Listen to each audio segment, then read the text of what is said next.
ઝી 24 કલાકના ગરબામાં ગૃહરાજ્ય મંત્રીનું મોટું નિવેદન સામે આવ્યું છે। ગૃહરાજ્ય મંત્રી હર્ષ સંઘવીએ કહ્યું, ગરબા આપણી સંસ્કૃતિ છે તેવું તેમણે નિવેદન આપ્યું હતું અને આ સંસ્કૃતિને ઠેસ પહોંચે તેવું કામ ન કરવું જોઈએ તેવું ગૃહરાજ્ય મંત્રીએ નિવેદન આપ્યું છે। આપણે સંકલ્પ લઈએ કે સંસ્કૃતિને ઠેસ ના પહોંચે, છતાં પણ આ પ્રકારના વિડીયો સામે આવી રહ્યા છે। તો ઝી 24 કલાકના ગરબામાં ગૃહરાજ્ય મંત્રીનું મોટું નિવેદન સામે આવ્યું।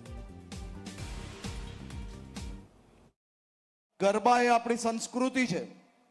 આ સંસ્કૃતિને ઠેસ પહોંચે એવા કોઈ બી કામ આપણે ગરબા દરમિયાન ગરબાના ગ્રાઉન્ડોમાં ના કરવું જોઈએ એવો બી આપણે સંકલ્પ લેવાનો છે। ગરબા એ આપણી સંસ્કૃતિ છે। આ સંસ્કૃતિને ઠેસ પહોંચે એવા કોઈ બી કામ આપણે ગરબા દરમિયાન ગરબાના ગ્રાઉન્ડોમાં ના કરવું જોઈએ એવો બી આપણે સંકલ્પ લેવાનો છે।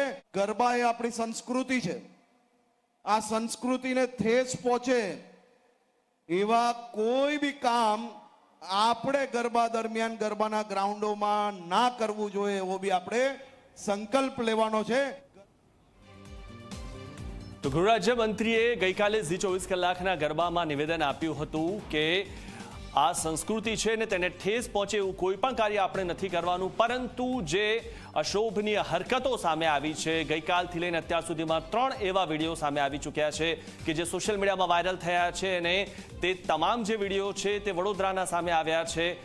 2 વિડીયો યુનાઇટેડ વેના સામે આવ્યા, તો એક વિડીયો લક્ષ્મી વિલાસ પેલેસ હેરિટેજ ગરબાનો સામે આવ્યો છે અને આ પ્રકારની અશોભનીય જે હરકતો કરનારા લોકો છે તેમણે ગૃહરાજ્ય મંત્રીનું આ નિવેદન એકવાર સાંભળી લેવું જોઈએ, કારણ કે મહત્વની વાત એ છે કે આપણે જો આપણી સંસ્કૃતિને આ રીતે બદનામ કરીશું તો એવો પણ સવાલ થઈ રહ્યો છે, કારણ કે આપણે આપણી સંસ્કૃતિને આગળ વધારવાની છે, બદનામ નથી કરવાની।